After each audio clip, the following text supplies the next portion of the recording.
You are listening to the Hiking Radio Network, where we talk the walk with shows by hikers, about hikers, for everybody.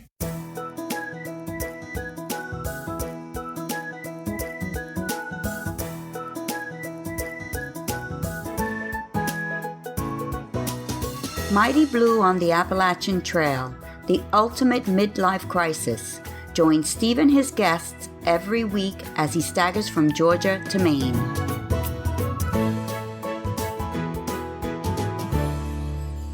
Hi everyone, and thanks so much for coming back to the podcast.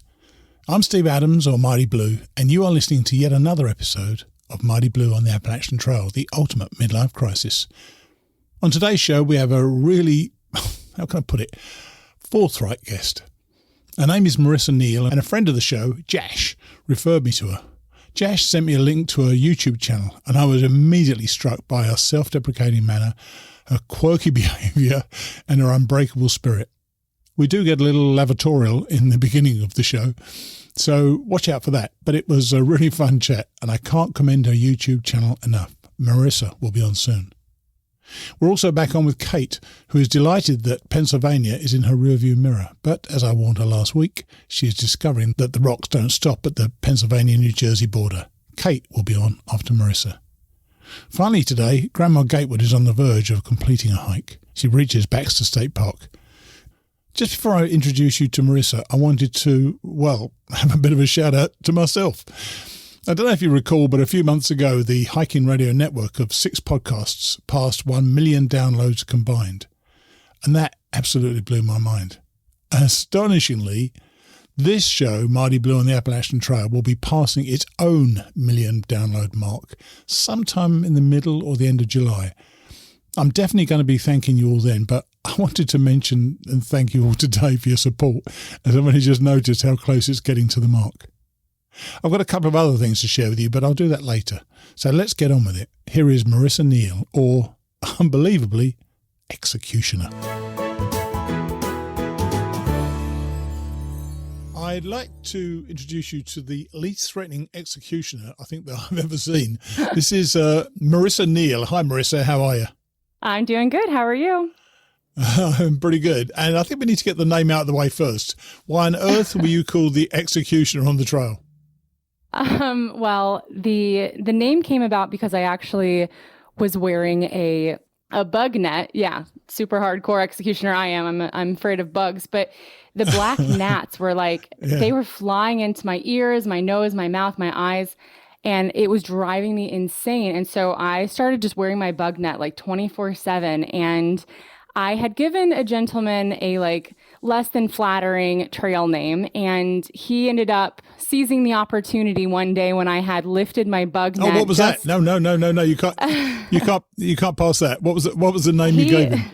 So we were all sitting around the fire. I think it was Trey Mountain Shelter really early on. And he had made a joke about a fart that was going to later be itchy. And so we all were oh, okay, depends, adult diapers, right? And it stuck because there were 10 of us and no one was going to let him get away with it.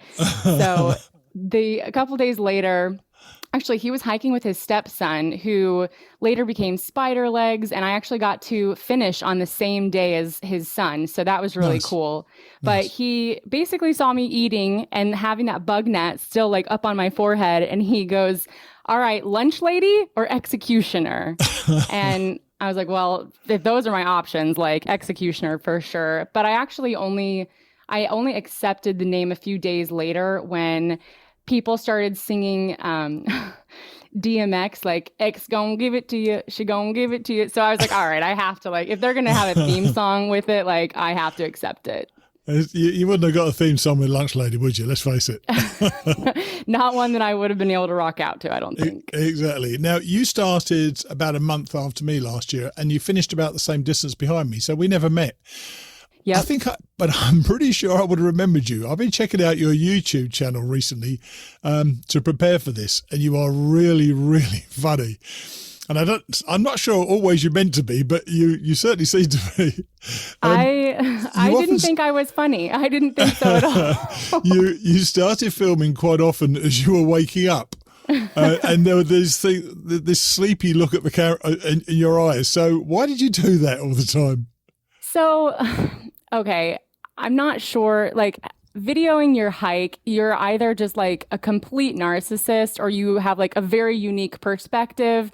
I don't think I'm either. I just wanted to like document my mom and my's like journey just for our memories. And somehow a couple thousand people decided to like watch. And honestly, I grabbed the camera first thing when I woke up every single morning because I know myself. And if I wait for like a funny scene to film or the perfect like intro, I would just never film. I'm a perfectionist. And if I allow that to like take over, I end up creating nothing. So for me, just grab it first thing, just go. And then you've like eaten the frog and you can just go about your day. Like, and people got like really upset. They're like, oh my God, another day where we have to watch you and your eye crusties. I'm like, yeah, sorry, buddy. Like, that's how it is out here, you know? And I was waking up. I don't know about you, but the transition for me was tough because my eyes would swell every morning like a goldfish. And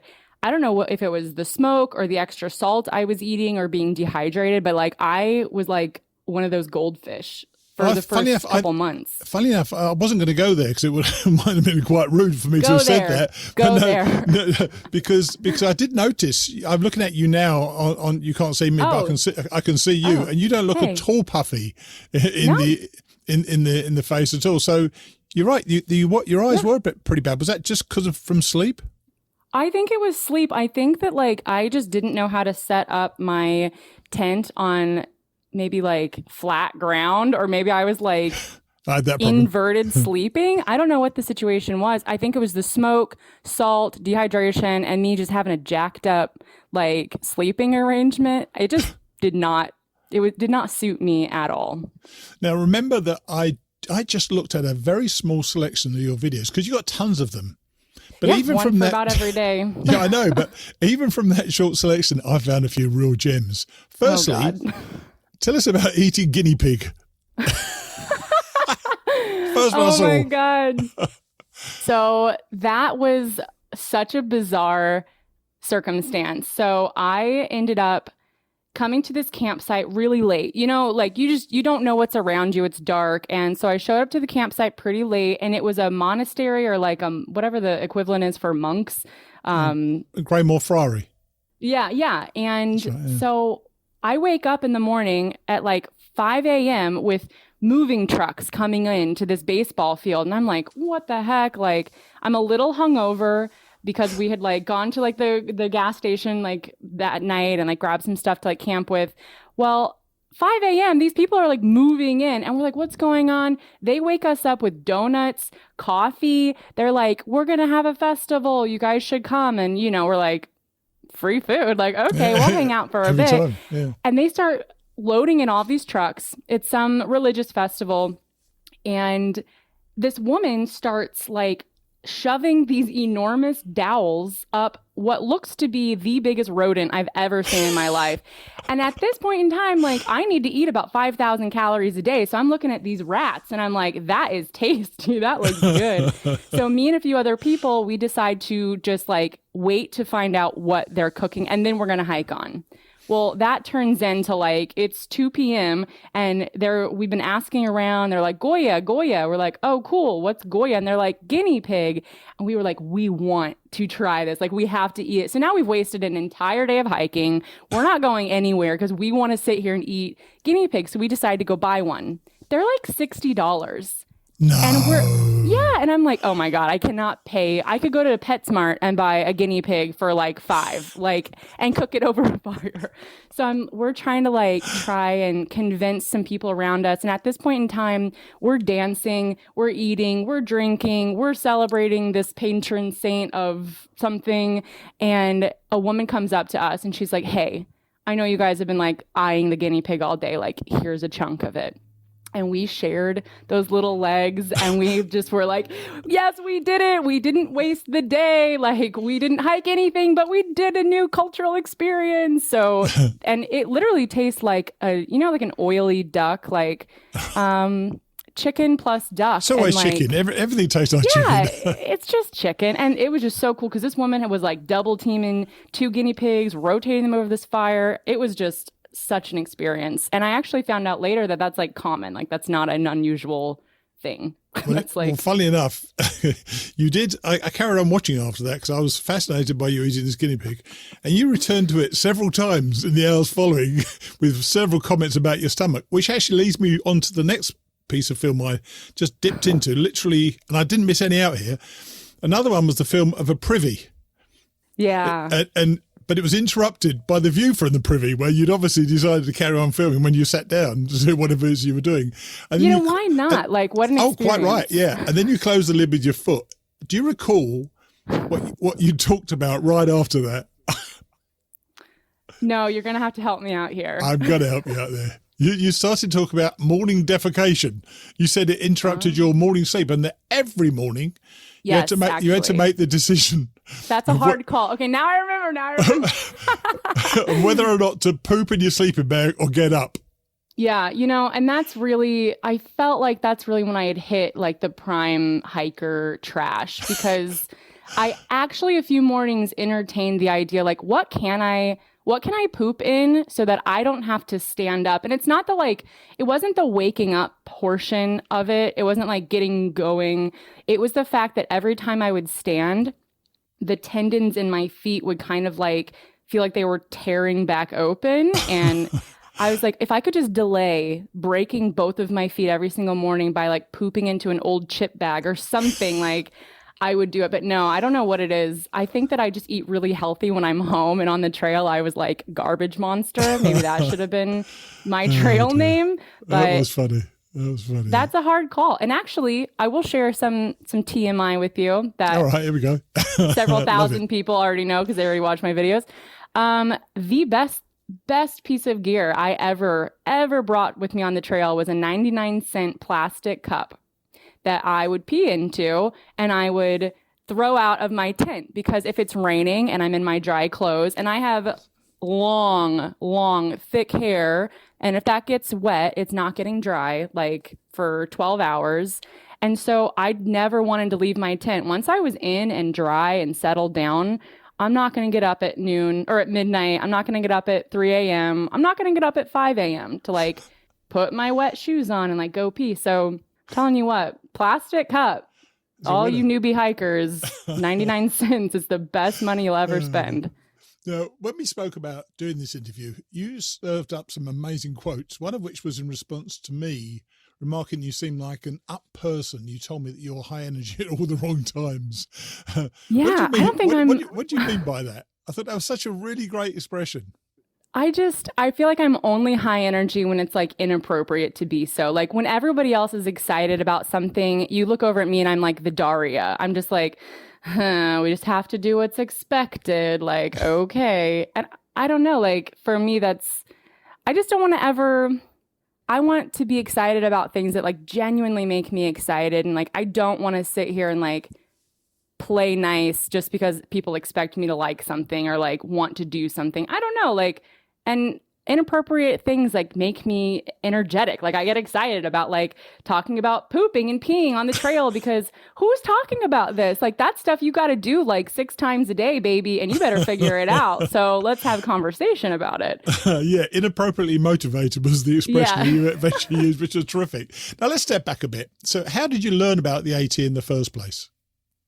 I genuinely can't remember a time when I didn't know about the Appalachian Trail. It was when I was about 10 or 11 that we were hiking on it, because I grew up in Indiana, and being from the Midwest, you go to 2 places for vacations. You will go to the Smoky Mountains or you'll go to Florida.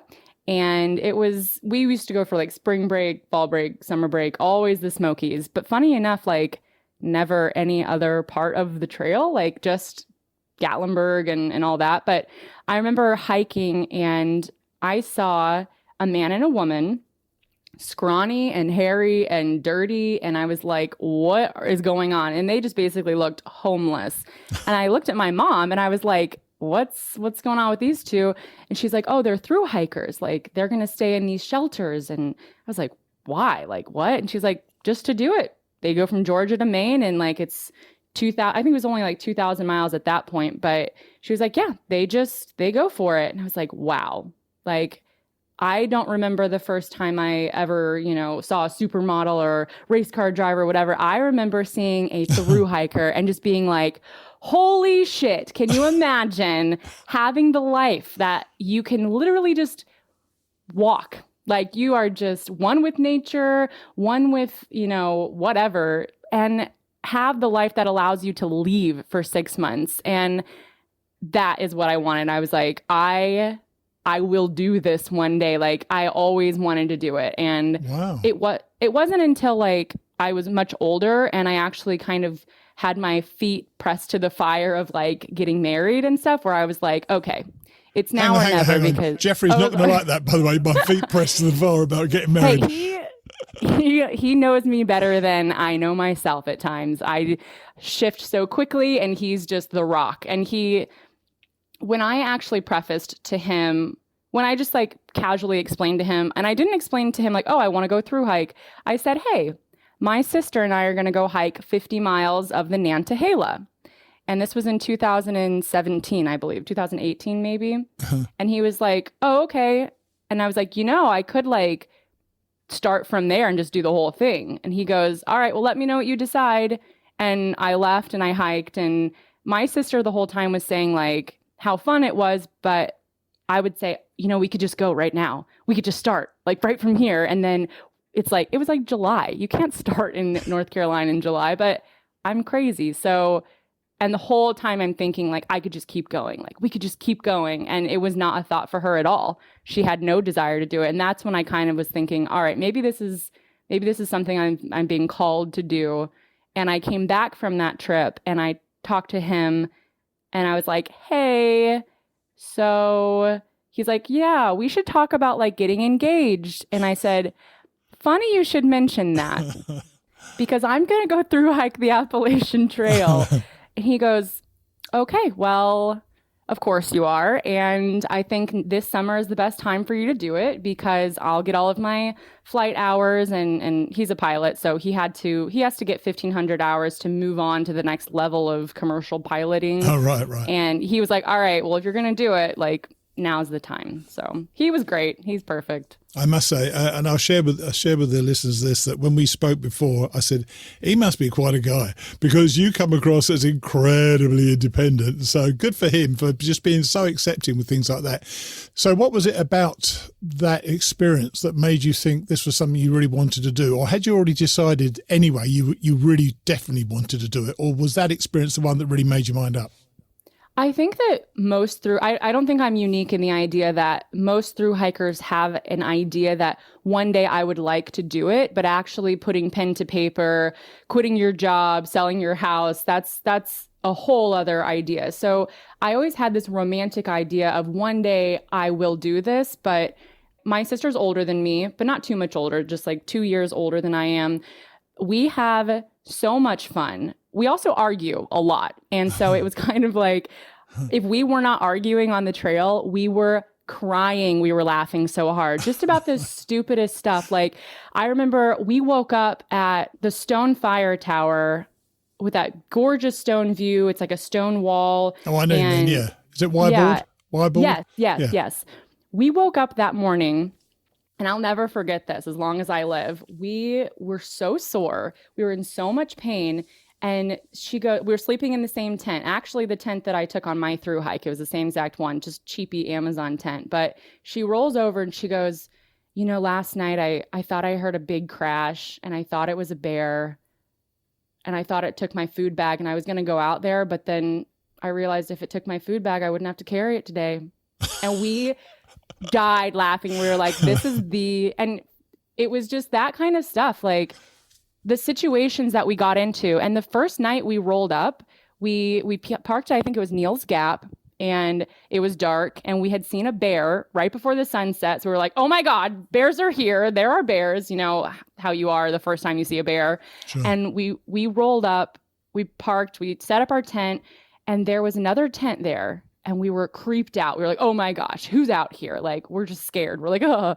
And you can hear rustling in that tent and they're coughing to let them know that we know that they're there. And we're like, oh my gosh, like who's in there? And I kind of just go, hey, just letting you know we're here. And I hear these other people in the tent, they go, oh my God, I'm so glad that you guys are girls. Like we were so freaked out too. We were like, oh my God. So we're just 4 scared girls trying to take on the adventure of a lifetime and just like terrified, but fighting through it. Like that kind of stuff. Like I was like, I need this. I need this for 6 months. I want to do the whole thing. I actually did 50 miles in Chaco's sandals. Oh my gosh. Believe it or not. The bottoms of my feet were blistered by the end of it. I had like shin splints by the end of it. And I was like, I need it. I need to do this for 6 months straight and just like suffer. And normally, I understand you're 30 or nearly 30, aren't you? Around that age? I turned 30 in February. Oh, right. So okay. Yeah. And normally that's not a through hiking age. Normally it's either earlier or much older in my case. Why was 2019 the year for you? Well, 2019 meant I was 29. It also meant that I had worked my butt off in, I think it was 2017, and I paid off over $20,000 of student loan debt in 367 days, only making like $25,000 that year. Like I had the craziest pay every ounce towards my debt. And I know that that's a huge reason I was even in the mindscape of being able to afford to go, because you're out in nature, you're walking, you're, eating ramen, but it costs $6,000 to do it. And a lot of people don't really have that sort of discretionary income. It was just perfect moment, perfect place in my life. I had the support of my partner, but I didn't have the pressure of, we're married now. How can you leave? And I feel I wanted the opportunity. I wanted the space for something else, something new, maybe a different career path or something that just changed my mindset so much that transformed me as a person that I would come back. And I didn't want to come back stuck in a life that I didn't fit into anymore. The Appalachian Trail, any through hiking experience, it is transformative. And unfortunately, you can't always pick in how it's going to transform you. And I didn't want to be legally bound to a person that I no longer was a partner with because I had been gone, selfishly gone. There's no way to get around the fact that if you leave your relationship and you say, hey, watch the dog, take care of the house, earn money, peace out, I'm going to go hike the trail. Like that's a selfish thing. And I believe it's necessary if you're feeling called to it. But I didn't want to be married thinking I wanted children in like 1 or 2 years. I have a career with all of these clients relying on me. Like it was the time for me. Yeah. And I can say, I see you now. I see you have an engagement ring on your finger, don't you?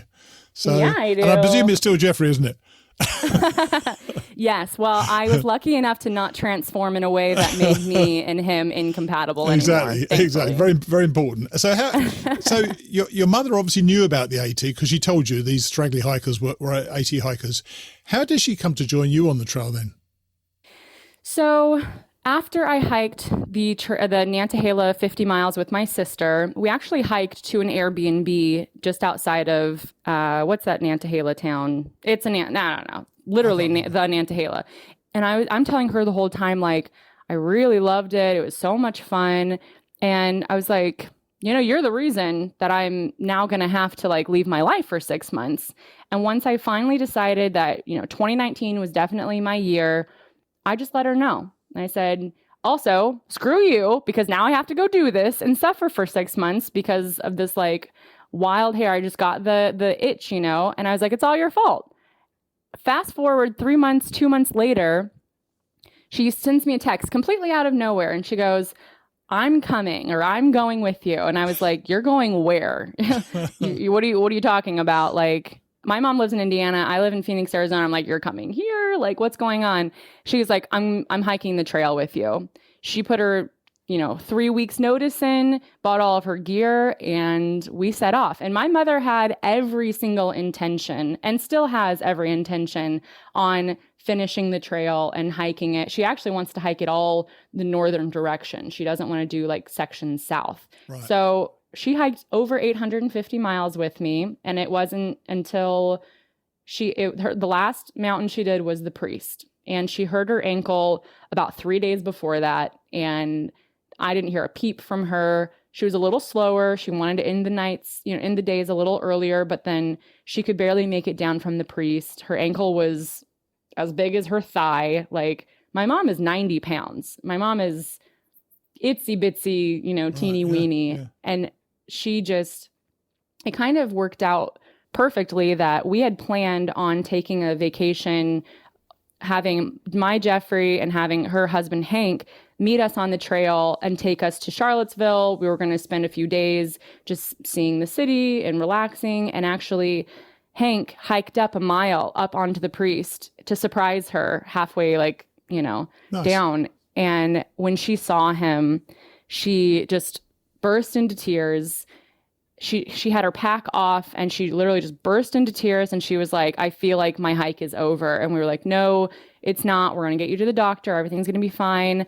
But she knows her body. She's had 4 kids. Like, she knows her body. And it was a miracle that there wasn't like permanent damage, lasting damage, because now she is doing physical therapy, and her and my older sister Danielle are planning on doing sections together. So nice, that's nice. Yeah. And I'm sure the two of you were close before you hiked together.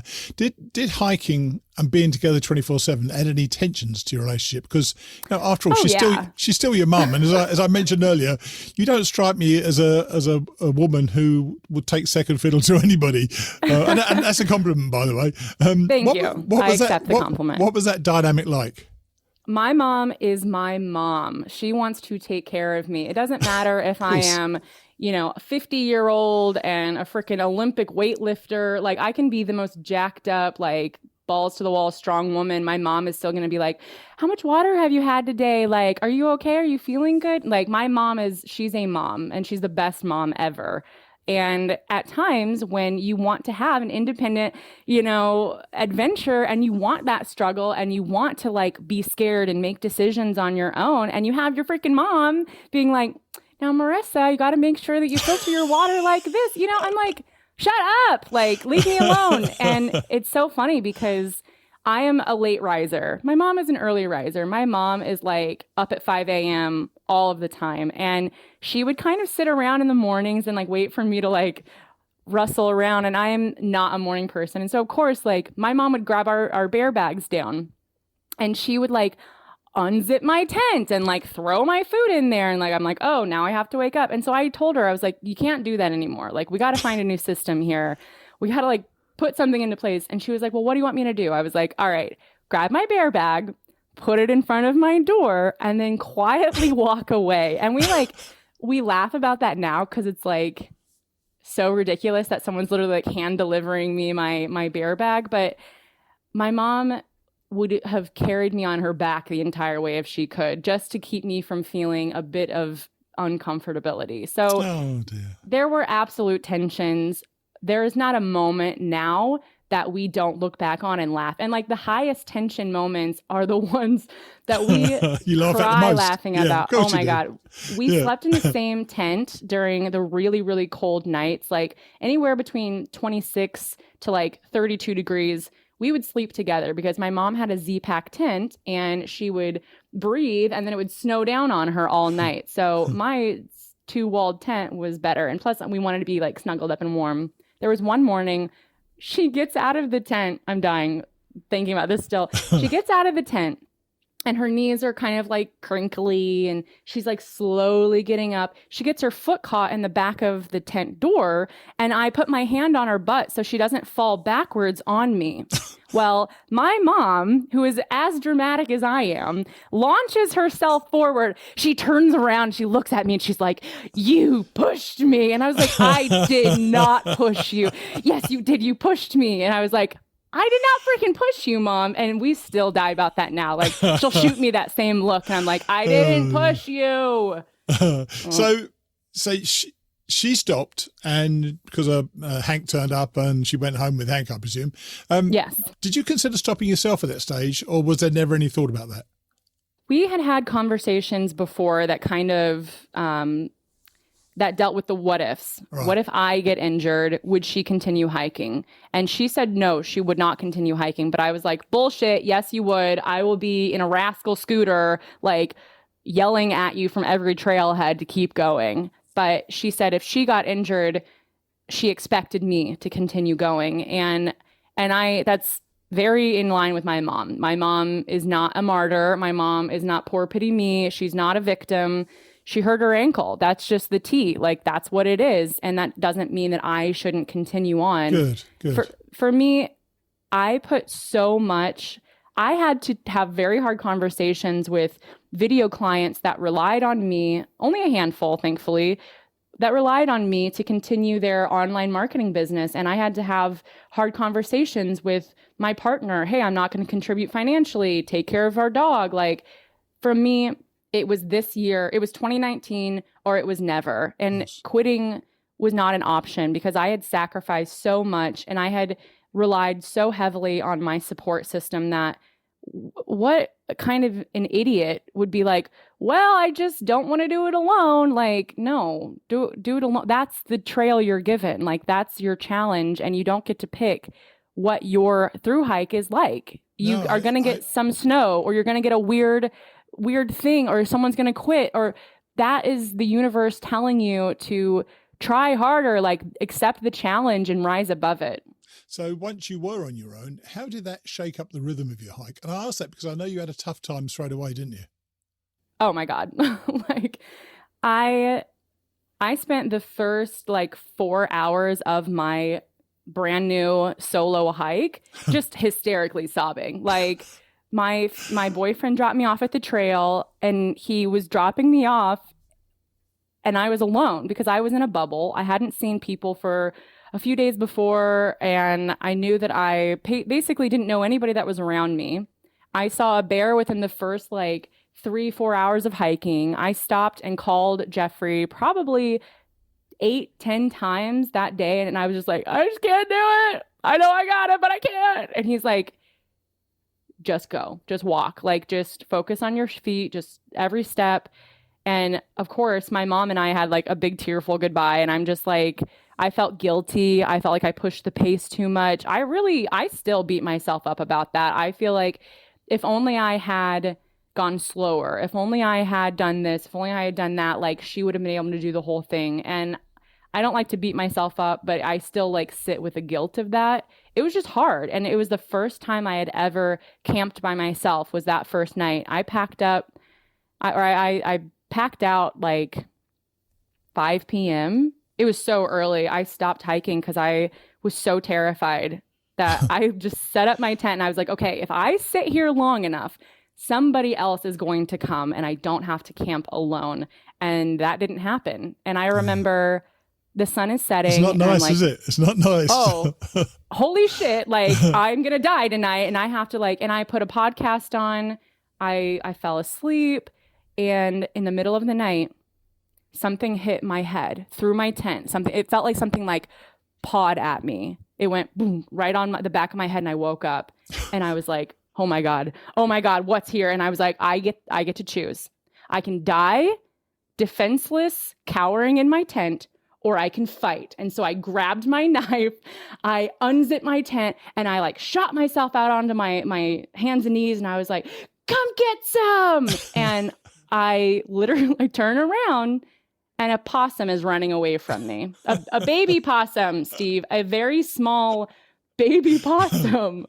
And I was like, okay, guess what? Not everything in the woods is trying to kill you. Relax. That is absolutely right.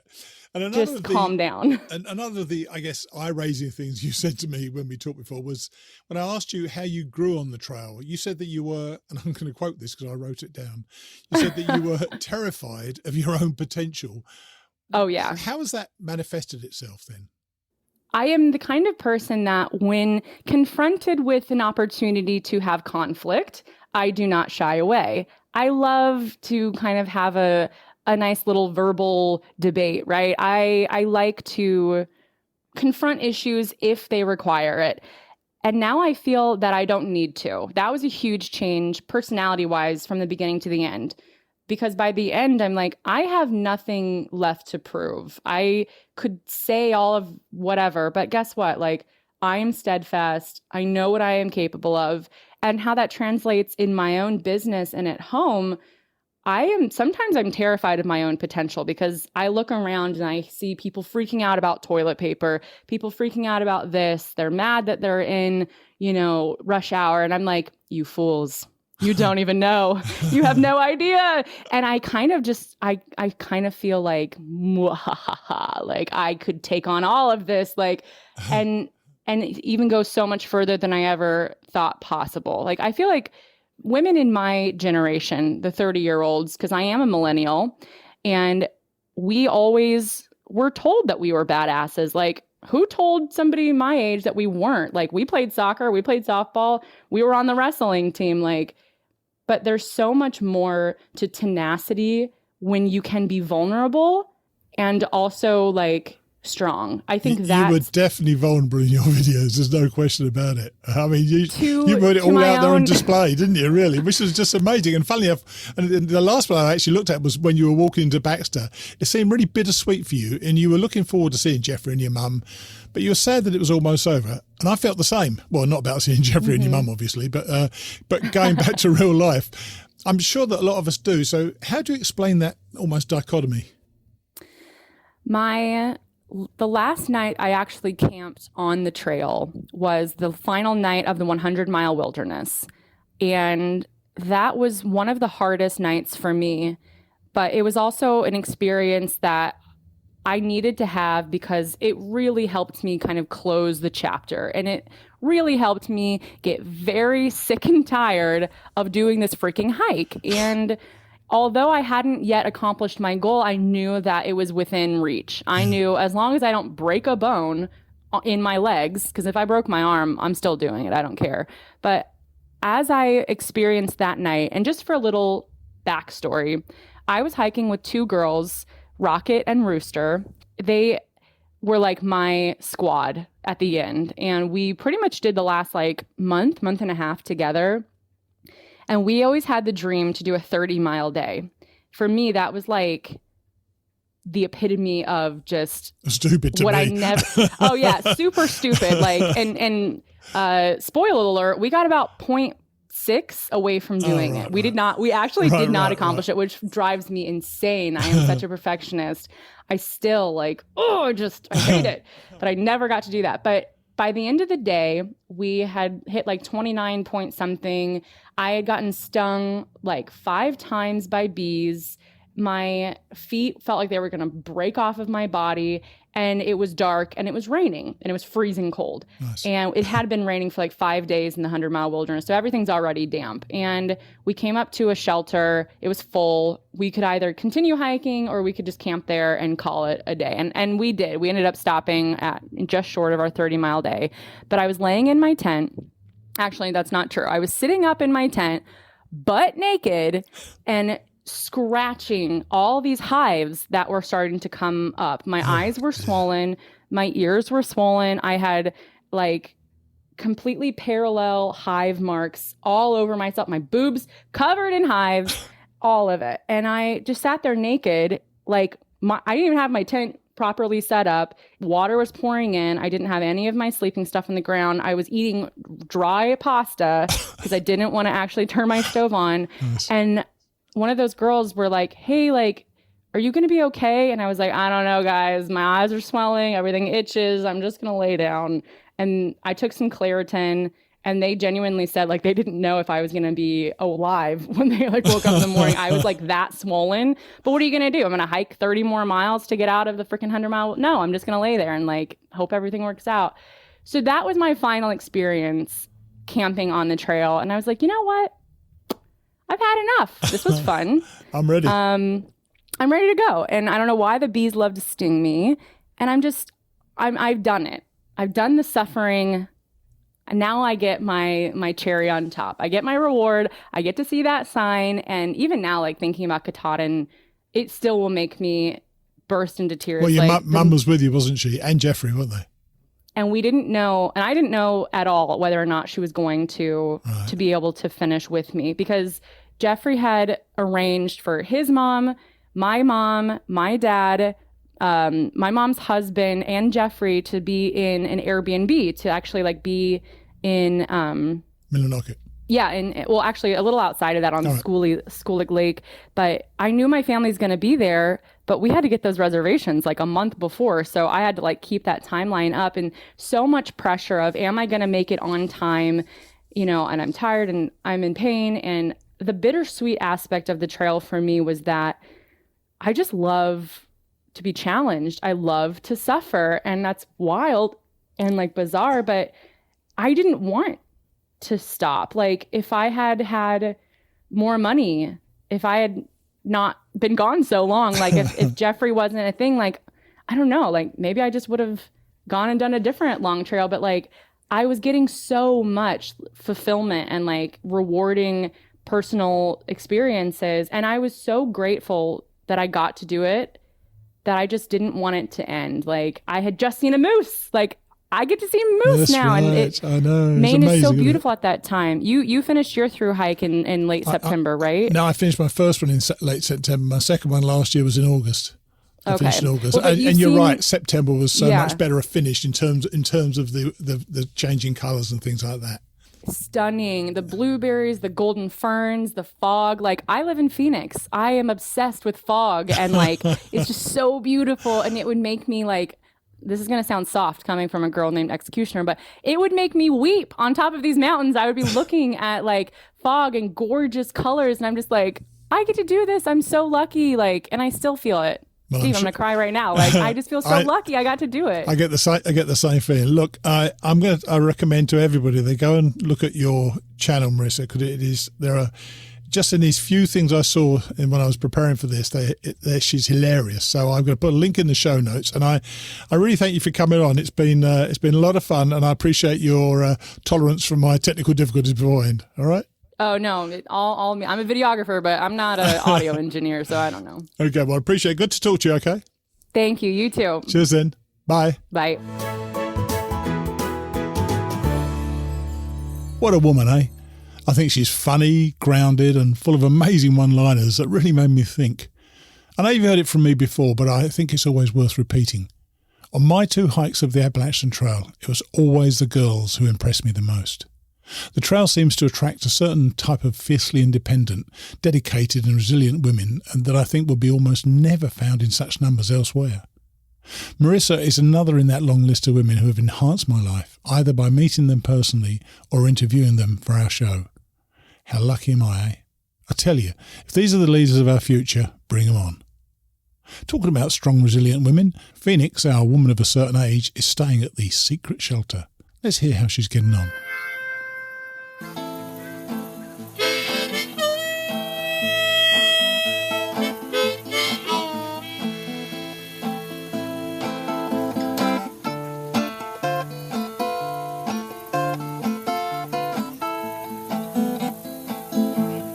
We're back on with Phoenix. Hi, Phoenix, or Kate. I can't stop calling you Kate, can I? I know. How are you? I am great. I am at the secret shelter. Yes. I actually didn't stay there last year, and friends of ours did stay there. So tell me about that. It's such a super cool place. The shelter itself is actually, they say it's a tool shed. I wouldn't think that in the least. It's a great little building. And tell us first where it is. Tell us first where it is. Okay. Well, it's interesting because it's on Guthook, but it isn't on the AT guide, which shocked me. Right. It's at mile 345.9, I think. Okay. No, it's not 345.9. Can't be. 1345. 1345.9. Okay. Yeah. And it's actually in New York. I didn't realize that the AT, similarly to Tennessee and North Carolina, kind of goes back and forth, Jersey, New York, Jersey, New York. Yes. Yeah, I remember that. I remember that well, yeah. Yeah. It was a little disconcerting, but so we're technically in New York tonight. And it was a day of a lot of ledges, rock ledges, which my ankle's getting better, but if I'm on a lot of rock, it exhausts and causes tremendous pain. So I'm sure it does. Are you taking ibuprofen or what? Yep. I take Advil, but I had been decreasing the dose, but it's going to take a while to get above 15 again. The most, I guess we've been traveling. I'm traveling with this wonderful gal, Luna. So we've been hiking together for a couple of days now since Delaware Water Gap. Actually, we ran into each other. Yeah, and where did she start, Kate? Where did she start? Actually, she started in Delaware Water Gap. Right. However, she's a very experienced hiker. She's probably done a good 600-700 miles of the trail. All right, nice. But she wants to actually through hike it. So some of everything that we've been through thus far, she's already hiked before. It's New Jersey is very rocky, as you know, but it's more ledge. You think you've given up on the rocks when you come to New Jersey, but you really haven't, have you? You haven't, but they're better in that. I mean, there are a lot of pointy rocks that still get me 3-4 times a day where the birds scatter from the trees when I hit one of those. But by and large in New Jersey, first off, I think New Jersey's gorgeous. I agree. You like walking along the ridge all the way. It looks fantastic, doesn't it?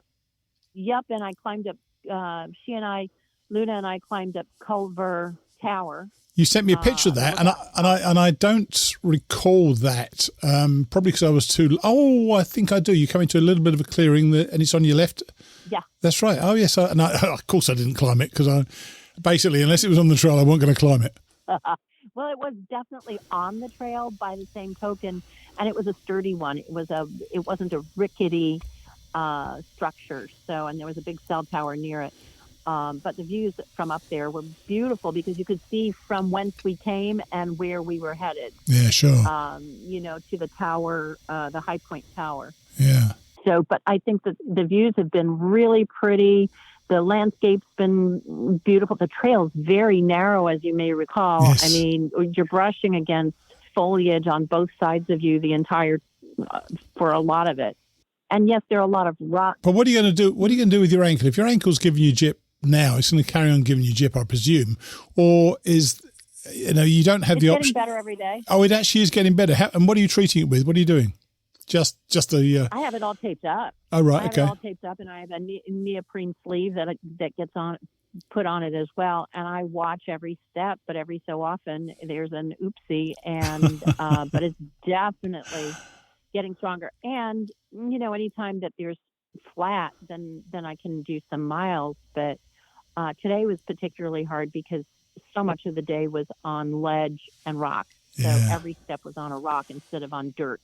But don't you think that's part of that is also lovely, because I remember that area and you got these expansive views of New Jersey, haven't you? Oh yeah. The lakes, it's just lovely. And you don't hear traffic. In Pennsylvania, I was acutely aware of hearing the I guess because of the gaps, all of the highways run parallel to the ridges, and all you hear are the trucks down throttling. In New Jersey, I heard a little bit of traffic yesterday, but by and large, it's a nature walk. I must say, you are sounding, and I've noticed this the last couple of weeks, you're sounding terribly determined right now. And I know you took your time off to get your blisters sorted out. And by the way, how are they? Are they still handling those okay? They're fine. Okay. Yeah, they're fine. You seem very resilient right now. Is this a mindset you think you're gaining, or something you gained from when you did it with your daughter last year? It was from the experience with Alexa. I know that every day will have challenges, more than one, and sometimes you just have to say, well, the mileage isn't what's important. What's important is to get there in one piece. Yeah, sure. And to gracefully accept certain limitations as they happen. I mean, today it was in the high 80s. There was no breeze. It was baking. And, I drank 2.5 liters of water in a time that I would normally have had 1 liter. And how available is the water right now then? We've been fortunate at the shelter where we were last night, where we tented. The bear box was full of fresh water. Lovely. Gallons of fresh water. Isn't that wonderful when you find that? That's I awesome. swear, if the only trail magic I get on this entire adventure is water. Thank you, because that is exactly what I need. Yeah. You stop and all of a sudden you look down and there are 2 bottles of water. So she takes one, I take another. Yeah, very nice. And when you think of Mohican Center, Yep. that they shut off the water. They shut off water? Yeah. Oh my gosh. They shut off their spigots. They never turned them on. Oh my gosh. And we found that at Kirkridge Shelter, there's a retreat above. Their water, they shut it off. Wow. They didn't, so there were like 40 gallons of water that people had put up at that shelter. And we all arrived bone dry and had heard, through the trail that there's gallons of water up there. So don't camel, disgusting water. Just wait till you get there. Yeah. But some of these these important centers, if you will, have intentionally cut off water. And I kind of think that's a little bit unfortunate. Unfortunate. That I gotta say, you've definitely toned it down this time. Unfortunate. Yeah. Unfortunate is good. Now let's circle back to the secret shelter, because I didn't go there. Tell me about it. Tell me about the shelter itself. What have they got there? So the shelter, Jim Murray in '89 hiked the trail, right, and bought this property, and it's not an official shelter because it's private property. But there are several outbuildings. There's Jake's the donkey. There are chickens and ducks, and I guess a fox that comes in and steals the chickens permanently. Oh gosh. They have, they have the farm handle that you lift, and you get this tremendous pressured well water that is so fresh. Beautiful. Yep. And right now, Zen Dragon, who hiked the AT last year, is living in one of the houses here, little, building. And she's wonderful. She's been very hospitable. And there's an outdoor shower. Nice. You're standing out there in the buff going, woohoo! How are you? Nice. There's an image. Sorry. How you feel? How are you feeling about being on there in this year of all years? Do you feel an interloper, or do you feel solidarity with your fellow hikers? Solidarity. In fact, we've had a lot of male no-bowers from Georgia passing us. Nice. They said there are females coming up behind them. So while we might not be doing 25-mile days, there's very much a determination that is binding for everyone. Sure. I mean, they don't care that I'm a flip-flopper and that I've only done 300 miles to their 1,330 miles, Sure. So everyone's been very friendly. Day hikers are very supportive. People that you meet on the trail are very supportive. Oh, and then there's the Sunrise Deli. It's called the Sunrise Appalachian Trail Deli. All right. Everybody should go there. It's in Branchville, New Jersey. The AT comes right off. He makes the best. I have not had scrambled eggs, sausage patty on a Kaiser roll, and I can't tell you how many years, because in Maryland I can never seem to find a Kaiser roll. So there's something about some of these food experiences that stick with you for the rest of your life. I can remember several meals I had in 2014 that I could eat them right now. I think about it, I can taste them right now. So it's just one of those things that these are still experiences you're getting. You may not be getting this recognition of being on the trail. And I know not everybody's in agreement with you being there. Nonetheless, you're getting an experience of being on the trail, and you're roughing it out much tougher. It's been much tougher for you than it has for others. And the one thing that has always worried me with what you're doing is this accessibility to water. And you tell me that people are turning off spigots. Oh my gosh, that is, you were very restrained in what you said, but that's just not terribly friendly, I think. No, and there are organizations that are doing it, which is shocking. So it's interesting because when I chat with people that you meet on the trail and you share stories, Sure. The local people, when you tell them that water has been shut off, they're appalled. Yeah, I bet. They're absolutely appalled. Yeah, I bet they should be. Yeah. It's how can you turn water of all things off? Yeah, that's kind of it's almost weird. I've got to tell you that's kind of unpleasant. Now, you did, and just for listeners to know that I asked Phoenix to text me during the week about what's going on and what she's doing. She sent me a picture of her and a friend at the top of Culver Tower.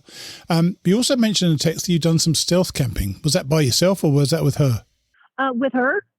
And at one of the shelters, we just didn't, the shelter was cute, but neither one of us wanted to stay. So, of course, we camped in the tent site. So, it's all good. I mean, we've had incredibly good weather, but that's about to change. I'm sure. So, yes, I know. I'm sure it will. Yeah. That's, you know what? Welcome to the Appalachian Trail. That's what happens, isn't it? It changes all the time. It does. But I'm telling you, I think New Jersey's just been a lovely experience. Yeah. And if my ankle was not injured, it would not be a difficult terrain. You just have to pay attention. And there are lots of ups and downs and ups and downs and ups and downs. It was a sort of they're sort of puds, but at least most of the time you'll have a pond or you'll have a tower or you'll have a beautiful view of a lake or a river. So hang on, just for those people who don't know, a pud or pud, pointless ups and downs, I never found any of them that were pointless. They were part of the trail for me, and I was looking for them. It's an expression I heard several times, obviously, beforehand. But, when I've looked back on the trail, while I know certain states are very difficult, and Pennsylvania obviously is really difficult, but, that's such an integral part of what the trail is. So I never saw them as pointless. I always saw them as a means to an end. I knew I'd be making 15 miles that day or 12 miles that day or 20 miles that day. And whatever train I was going over was part of my journey, and I loved all that. I agree with the sentiment. There are some times when you're going up and you're going down, you're going up and you're going down, you're going up and you're going down, and it's just not. There's no. It is part of the trail for sure, for real. But sometimes you're like, is there a point to this? Up and down and up and down and up and down. So I guess Virginia is known for the roller coaster as the definition of a pud. Oh, yeah. Well, you say that. That was an epic day for us. I loved that day. It was hard as heck. But you know what? We did it. We did it. And it's okay, So none of this is going to kill you. It's going to be fine. I just think it's wonderful. Sure, hope not. and the stronger, and the more you do it, the stronger you're going to get, and the more you appreciate it. And the fact that by the time you get to the Whites and New Hampshire and Maine and so on, and Vermont as well, you're going to find your legs are ready to get you up those really big ups and downs. So it's going to be something to look forward to. So I'm very much looking forward to it. What's coming up now? What's coming up next? I'm just trying to think about exactly where you are. Well, we've got the staircase to heaven. That's in a day or two. Is that up Bear Mountain? No, it's that felt like a staircase all the way. It's actually before the formal New York-New Jersey border. Oh, right. I know. Stairway to Heaven. I remember where it is. That's right. Yeah, you'll enjoy that. Yeah, so I hear. That'd be fun. How did you enjoy it? Tell me about it. I can tell you, I enjoyed pretty much all of what I did out there. There were times when you were cursing and so on, and I've done a couple of interviews today actually, and people when you experience the trail, you have this, what somebody once referred to as type 2 fun. It's difficult at the time, but later you think, well, that really tested me. And if it really tested me, I got there in the end. It was okay. I didn't die. So, and I think about that all the time. And, I think you're going to enjoy crossing over. There's that traditional crossover point between New Jersey and New York, painted in white, and you're going to have one foot in New Jersey and one foot in New York. It's a happy, happy day. Right. And very near there is the Bellevale Creamery, I think it is, which is the ice cream place. And you need to take that, I think it's about half a mile walk off the trail to go and get some ice cream, because it does not suck, as they say. Well, as long as it's open, I'll do it. Oh, gosh, yeah. Oh, yeah. Well, the way to check that out, Kate, is to look up Google Maps. Google Maps is adapting very, very quickly to the things that are closed and which are not closed. Find Belleville Creamery and see if it's open. It will tell you straight away on Google Maps. Belleville, I see that. Belleville Creamery. Oh, I'm putting it on my absolutely worth stopping there. I stopped there both times, and if I go again, I'm going to stop there a third time as well. But look, I'm glad I'm glad you're going well. I'm glad you're still moving on, and you're such a positive person right now that it's really, really powering you on. So good luck, and we'll catch up with you again soon. Okay. Well, thanks so much, Steve. Okay, Kate. Take it easy. All right. Okay. Cheers. Bye. Bye.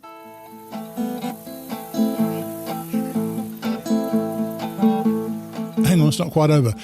She wanted to give a shout out after I stopped recording, so ever the one to oblige, here's the shout out. Okay, I actually came back with Kate here. You wanted to do a shout out, didn't you? So tell me who you want to shout out for.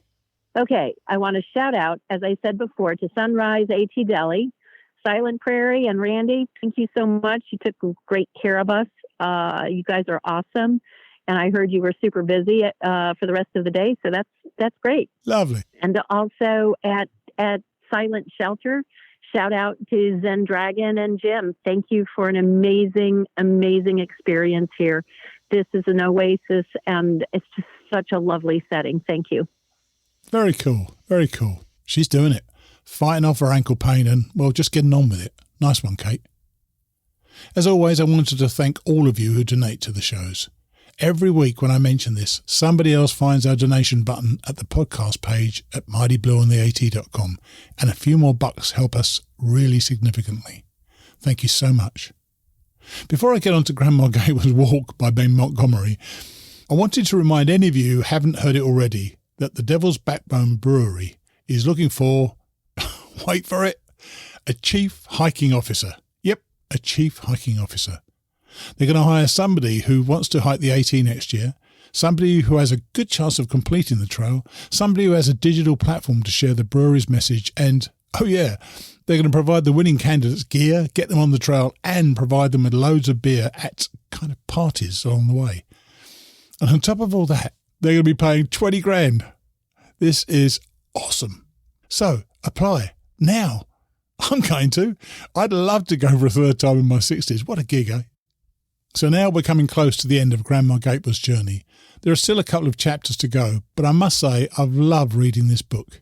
As I mentioned earlier, these women of the Appalachian Trail. I'll see you next week. Chapter 15, All by Myself. September the 12th to the 24th, 1955. It was hard to believe she'd come so far. A little more than 100 miles left to Katahdin. She'd be doing just fine if her knee wasn't slowing her down, but things could be worse. Emma started to climb Mount Bigelow about 8 a.m., leaving the warden behind, and was approaching the fire tower on a patch of jagged rock when a raging gust of wind ripped over the board, caught her and tried to dislodge her from the mountain. She held firm, let the gale pass, and kept climbing. She reached the stretch through which the hurricane had passed, and the toppled, tangled trees made hiking miserable. She struggled all day, climbing over splintered forest and corrupted stone. She found a used mattress at a shelter near Jerome Brook and made a bed for the night. A heavy frost set in the next day, and she wished she had something heavier to wear. She tried walking faster to keep warm, but the cold persisted. She stopped for breakfast the morning of September the 14th at the West Carry Pond sporting camps. The proprietor, Adelaide Story, gave Emma some snacks for the trail and took a few photographs. By now, Story was used to ragged hikers schlepping through, as she'd met most of the through hikers who had come before and often housed the volunteers who worked on the trail. Emma walked on to the East Carry Pond camps and rented a cabin.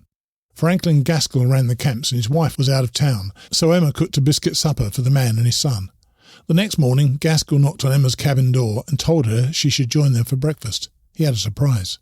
She sat down at the table and he scraped several small fried trout onto her plate. The pond was thick with them.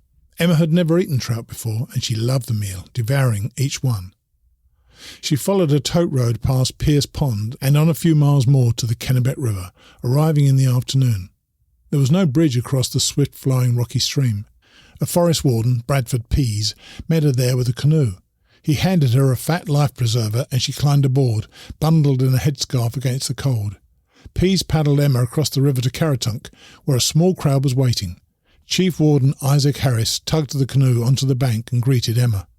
A reporter snapped a photograph as she climbed out of the canoe and stepped ashore, clutching a walking stick. She remembered then that she had dropped her raincoat on the far shore, so the warden started back across to fetch it. Emma told the reporter she was determined to finish, but her pace had slowed from 12 miles a day to 8. "I'm having a little difficulty with my knee," she said. "Thought I'd rest overnight." She learned from the reporter, an older woman herself, that the past few nights, including the night Emma had slept in the open shelter at Jerome Brook, the temperature had fallen well below freezing. Emma wasn't surprised. The nights had been bitterly cold, but walking and climbing in the mornings had thawed her. "It didn't take me long to warm up," she said. Her photograph ran on the AP wire and was reprinted in newspapers across the country with headlines such as "Hiking Granny Reaches Maine," "Hiking Gallipolis Grandma Gets Rest Near Goal," and "Ohio Grandma Nearing End of Hike." She walked to where the trail left the small town of Caratunk, and then the reporter took her back to a large farmhouse called the Sterling Hotel for the night. Her clothes were wet again, so Emma asked the proprietor if she could dry them by the fire and kitchen stove. Emma made a skirt out of a blanket and spread the clothes out in the heat. The next day was brutal as she approached the 100-mile wilderness. The trail was horrible, with tangles of briars and swamp grass, made worse by the fact that she could barely see with only one lens in a glass. She still walked hard, and she had put in more than 15 miles before she decided to quit for the day, but shelter was nowhere to be found. A campsite would have to do. The temperature had started to fall. Emma scrambled around, collecting enough firewood to keep a flame burning all night. Her blanket and clothes did little to keep the warmth in, or the hard cold out. She slept on the ground by the fire, rotating from side to side to keep warm, her breath rising like smoke. Fear kept her awake, not of bears or moose, but of catching herself on fire. She rose early and walked 10 miles by noon to the village of Blanchard, where an old man sold her breakfast for 50 cents. Then she chipped off a few more miles to Monson, the last place to stock up on supplies before the 100-mile wilderness. She bought some groceries and tucked in at a motel kept by Sadie Drew in Monson. The walk through the forest was nice the next morning, though all the cabins at Bodfish Farm had been rented. One young couple let Emma stay with them. They served her supper and breakfast and didn't charge her for the night's sleep. On September the 19th, her good fortune changed. The trail passed through a region of thick timber and several stretches were clogged with dense berry bushes. They snagged her dungarees and there was no clear path through. She could scarcely keep track of the trail, much less blaze her way through the bushes.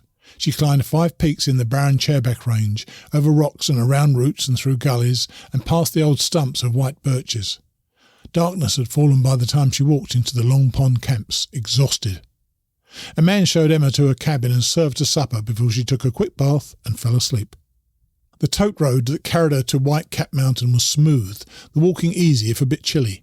From the top, on a clear day, Katahdin could be seen on the horizon, some 70 miles away. But once she got over the 3,654-foot peak, the hike grew miserable. There had been a forest fire. The trail blazes were few and far between. She had to wade through icy water for a section. There were no shelters in sight, so she walked 2 miles off the trail and got a nice cabin at the West Branch Pond Camps from Robert Tremblay, who owned the place. He brought her back to the trail the next morning, and she again fought through a nightmarish and desolate patch of wilderness before stumbling upon the old shambles of a logging camp, which had been abandoned. Most of the buildings looked like they'd fall down with a decent push. She found the one that seemed the safest, or had a roof at least. Inside, the floor was lined with long wooden benches where she made a bed. She fell the next day, coming down a hillside. It was not a fall that stopped her, but a fall bad enough to sprain her ankle, bruise her eye and break her glasses, leaving her hobbling nearly blind for the last leg of the trail. She limped into Namakanta Lake, though, and hoped the dead red fox she found in front of the lean-to wasn't an omen that things would get worse. She got 2 long sticks and carried the carcass far into the woods. When she returned, she cleaned the spot where it had been decomposing before bedding down for the night. She hiked along the shoreline the next morning and stopped for lunch at the Namakanta Lake camps, then walked blindly the last 10 miles to Rainbow Lake, arriving around 4:30 p.m.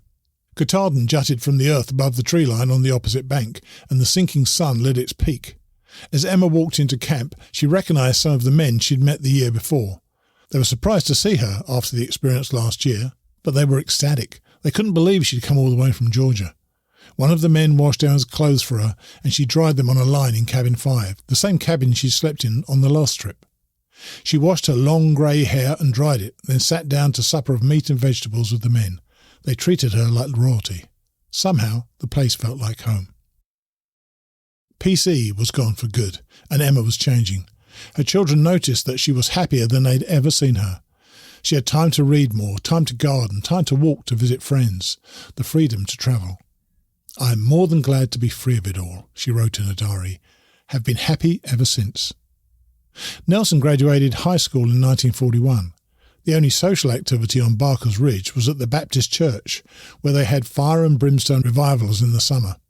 The boys, Nelson and Robert, would go to the revivals to try to convince pretty girls to let the boys walk them home. One night, Robert, in his early 20s, was sitting beside a girl and his whispers got a little loud. A few days later, he and Nelson were on the farm, playing croquet shirtless and barefoot in the side yard, when a sheriff's deputy pulled up. He stepped out of the car and approached the boys and said he had a warrant for Robert's arrest. He said Robert had been disturbing the peace in church. The boys stood there, white-faced, before Robert spoke up. "Well, let me go in the house and put on some clothes," he said. The deputy nodded, and Robert walked inside. Nelson talked to the deputy a while and collected the croquet set and put it in the garage, which had cracks between the wall slats. On his second trip in, he peered through the slats and saw Robert running down the hill. He'd climbed out of the back window. Nelson didn't say anything to the deputy. They stood around a few more minutes. "It's taken him an awfully long time to put some clothes on," the deputy said. "Go on in there and check and see when he's going to be ready." Nelson followed his orders. He spent about 5 minutes inside and came back out. "Went into every room in the house. I can't find him," Nelson said. "Don't know where he is." Around midnight, Robert came back to the house. "Can I borrow your bike?" he asked his younger brother. "I'm going to ride it to Monroe's."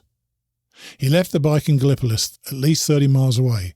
The next thing anybody heard, Robert was a soldier in the U.S. Army. Nelson went to work on a dairy farm in Mechanicsville, Ohio. Labour so hard you could have wrung sweat out of his belt. When he turned 18 on December the 28th, 1941, he took a job with the telephone company and worked there for a year before he too signed up for the war. They put him on a train in Dayton to Cincinnati, onto Fort Benjamin and Harrison in Indiana, where he got shots and a haircut and even pulled KP duty before the sun had set on his first day as a soldier. Before the war was over, Robert would be shot down over Munich and spend a year and a half in a German prisoner of war camp. People would whisper about how gaunt and pale he was when he came back to Ohio, a hero. Nelson, a paratrooper, would take a bullet to the thigh on Corregidor Island in the Philippines, recover and get set to jump again when the war was called off. They were tough, that family, their cousin, Tommy Jones, would say years later. Every last one of them. As soon as Emma could, she sold the farm on Barker's Ridge and in 1944 moved back to Ohio, to Chesapeake, just across the river from Huntington, West Virginia. Louise went off to Marshall College while Lucy, the youngest, finished high school. Emma enrolled her in business school at Bliss College in Columbus, then bought a house in Rutland, Ohio, north of Gallipolis, on the Appalachian Plateau. With nothing tying her down, Emma began to relocate frequently. She went to Pittsburgh and worked 9 weeks, came back to Rutland to rent the house, then went to Dayton to work in a private boarding school for 3 months. In 1945, she moved back to Rutland and began renovating the home. She changed the cellar stairs, cut a doorway, installed banisters on the front porch, tore down an old fence, chopped down trees, demolished an old barn and built a rock garden. Between projects, she read and wrote poetry about nature, about God, about men, about tugboat landings and swimming holes and naughty birds in her new stage in life. "My home I scrubbed and painted, until I nearly fainted, just for the lack of pelf, all by myself." She self-published a collection that she distributed with great humility to friends and members of her family. In 1949, Louise had a baby, Barbara, and needed help, so Emma moved back to Gallipolis. The next year, Emma and Louise bought a house together at 556 4th Avenue. They got along well. Emma read the newspaper every day and paid attention to local politics, often opining on the news, with sharp wit, in letters to the editor. On June 12, 1951, she sent this: "Dear Editor, I was going to write and get in my 3 cents worth of opinion about how negligent the school board has been about making more room in our overfull schools, but decided not to disturb them in their lethargy. Instead, I will give my version of what goes on with the peas in our garden after they come up. I only have to say the rabbits ate my peas to get an argument started. Most everyone around here that has tried to raise peas say the birds ate them off. My peas have vanished in the past quite a few times. One time when they were being eaten, I put a chicken wire fence around the rows, and they were not bothered again. Anyone should know a fence will not keep out the birds. Another time when the peas were 3 or 4 inches tall, they were eaten off clean, halfway of the rows in a day or two. There happened to be a family of rabbits living in my garden at the time. Last year there were 2 rabbits lived in and around my garden, and the peas were eaten. This year our garden is back of the athletic field fence, and the holes were stopped to keep out the rabbits, which lived just on the other side. One could see them each morning out getting their breakfast, but the peas were not bothered. Someone will have to show me a bird eating peas before I will believe. There have been robins, starlings, English sparrows and other sparrows, the tanager, bluebird, doves, blackbirds, goldfinches, catbirds, yellow hammers, wood thrush and indigo buntings, and not one of them have ever been seen to pick anything but bugs and worms in the garden. Rabbits will also cut off the rose bushes as with a knife. I will venture to say that there are more rabbits in this town than in the same area in the country around. I do know that I can tramp the hills over and never see one rabbit, but see them here quite often. Build a good fence and raise peas, or get rid of the rabbits and raise them. Emma Gatewood. Louise got married in 1951, deeding her part of the house to her mother, and left Emma for the first time in 3 decades alone. All of her 11 children were on their own. Emma would bounce around the next few years, working menial jobs or caring for ailing relatives to Pittsburgh, Pennsylvania and Owensboro, Kentucky and Miller, Ohio. But after Louise left in 1951, Emma rented the house and went to work for 5 months at the county hospital in Columbus, where she likely first saw the National Geographic story about the Appalachian Trail, the one that promised the long path had been planned for the enjoyment of anyone in normal good health and doesn't demand special skill or training to traverse, and gave the following scant advice to those considering a long hike. Exercise caution over the rough or steep parts. Wear clothing suitable to the latitude, elevation and time of year. Plan where to pitch a tent or find other shelter along the way. Carry enough food or know where meals may be had. For an extended AT trip, thorough preparation should be made. The condition of trail stretches to be traversed should be carefully checked. Like the 5 reported through hikers before her and the thousands who would follow, she hadn't been able to get the trail out of her head. In July 1954, she flew to Maine and started south from the summit of Mount Katahdin and got lost and very nearly couldn't find a way out of the wilderness. "Go home, Grandma," one of the rescuers had told her, but she was back. The men told Emma to wait at Rainbow Lake so they could summon a warden to meet her at the west branch of the Penobscot River to ferry her across. She waited around till 9 a.m., then headed east past Little Herd Pond and Pittman Pond, walking about 10 miles before noon. When she got to the river, no one was there to meet her. She climbed atop a large rock above the logging road to sit and eat her lunch. 2,000 miles west, in Denver, Colorado, unbeknownst to most of the American public, President Dwight D. Eisenhower was nearly dead. The former 4-pack-a-day smoker, on vacation in Denver, had played a round of golf the day before, then joined his wife and doctor for dinner, where he complained of stomach pains, which became worse as the evening turned to morning.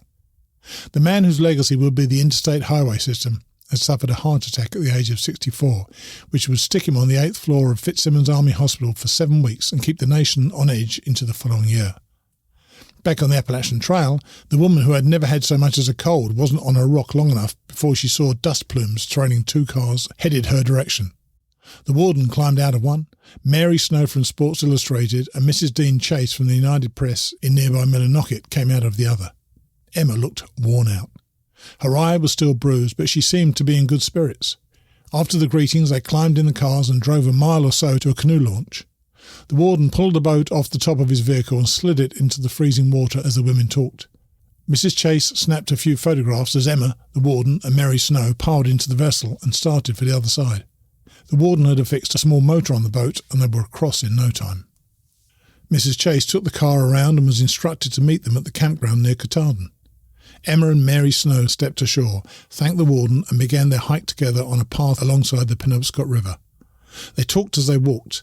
So much had happened since they had first met on Bear Mountain. Emma told her about the wind atop Mount Washington, about wading the hurricane-swollen creek with the Navy boys, about having to push a sack through the holes in Mahoosic Notch, about fashioning a discarded piece of rubber into an arch support. She told Snow about using a fork she found at a campsite to comb her hair. She told her about measuring distances between stepping stones in a swift-moving stream with a walking stick because of her broken glasses. "I couldn't see so good," Emma said. Snow asked her where she had been sleeping. "Anywhere I could lay my bones," Emma said. Front porch swings, picnic tables, lean-tos, logging camps. What about animals? Snow asked. Most people get scared when they come up against an animal, said Emma, and right away think they have to fight out of it. Animals won't attack you unless you corner them. Fiddlesticks, I never even saw a bear. I made so much racket crashing and thumping through the woods. By the time the two arrived at York's sporting camps, it had begun to rain. Snow asked to use the telephone and call the Katahdin Stream campground where Mrs. Chase was waiting and asked Chase to come pick her up at York's camps. They talked some more while they waited. Snow wondered about Emma's general impressions of the trail. Did it meet her expectations? I read about this trail 3 years ago in a magazine, and the article told about the beautiful trail, how well marked it was, that it was cleared out and that there were shelters at the end of a good day's hike, Emma said. I thought it would be a nice lark. It wasn't. There were terrible blowdowns, burnt over areas that were never remarked, gravel and sand washouts, weeds and brush to your neck, and most of the shelters were blown down, burned down, or so filthy I chose to sleep out of doors. This is no trail. This is a nightmare. For some fool reason, they always lead you right up over the biggest rock to the top of the biggest mountain they can find. I've seen every fire station between here and Georgia. Why, an Indian would die laughing his head off if he saw those trails. I would never have started this trip if I'd known how tough it was. But I couldn't and wouldn't quit. When Mrs. Chase arrived, Emma said goodbye and walked the rest of the way to the Katahdin Stream campground in the rain. She registered for a cabin. The warden built a fire in the stove for her and brought her a lamp. Mary Snow and Mrs. Chase arrived by car as the evening cold began to set in. The warden brought some extra blankets and the women talked a little more before Snow gave Emma the balance of her lunch, and Snow and Chase climbed in the car and headed back to civilization in Millinocket. Emma walked back to the warden's office and paid him for a cabin. On the walk back, she stopped at the different lean-tos where fires lit the faces of campers and chatted, telling her stories to the surprised and curious outdoorsmen. At the base of that mile-high mountain, on the 144th day of her journey, she felt important. If the trail was a book, she was about to start the last chapter.